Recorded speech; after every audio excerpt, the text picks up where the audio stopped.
So remember when Obi-Wan sliced Anakin into pieces? Anakin was full of rage and hate in that scene, and he was set in his path to kill the Jedi, never asking for help or forgiveness or anything, right? Well, according to the making of Star Wars Revenge of the Sith, Anakin was actually supposed to beg Obi-Wan to save him, to help him. This puts a totally different feel in the scene because now we have Anakin asking for help and forgiveness. Even if for but a moment, it still shows he was never fully committed to the dark side.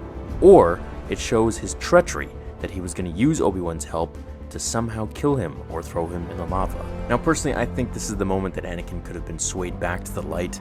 I mean, there's more chance at this moment than any other, really. So here's the direct write-up from the book. Revenge of the Sith deleted scene, a cry for help. The scene where Obi-Wan defeats Anakin was originally slightly longer and included additional dialogue between the two men. After everything that happened between them on Mustafar, and after everything Anakin has done, Obi-Wan's first impulse is to reach out to help the man who became his brother, and Anakin's first impulse is to reach out to Obi-Wan for help. Anakin's cry for help, together with his outstretched hand, is actually left intact in the movie, even though the sound was muted. You can see Hayden Christensen's lips clearly pronouncing the words.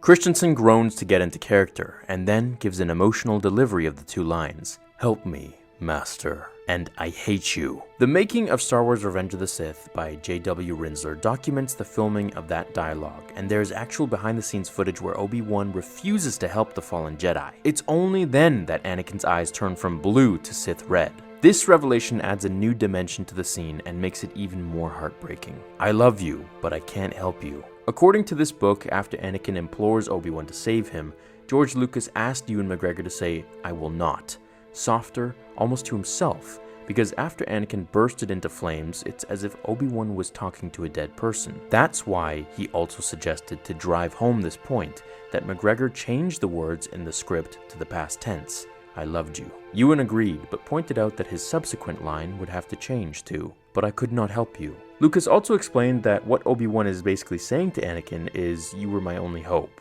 You blew it, now we don't have any hope." So this adds a whole new dimension of feelings for that scene. Anakin was asking for help, and this was the moment that I feel he could have been saved. Obi-Wan declined, rightfully so, he did a lot of wrongs in this case, and thus cementing his path to the dark side forever. But it makes you think, what if he actually did save him? This kind of takes you back to my fan fiction where I did 2 parts of what if Obi-Wan saved Anakin. That would have completely changed the timeline, and if you haven't checked it out, do check it out. It was one of my favorites to make, and I think it holds a lot of truth for what could have happened here.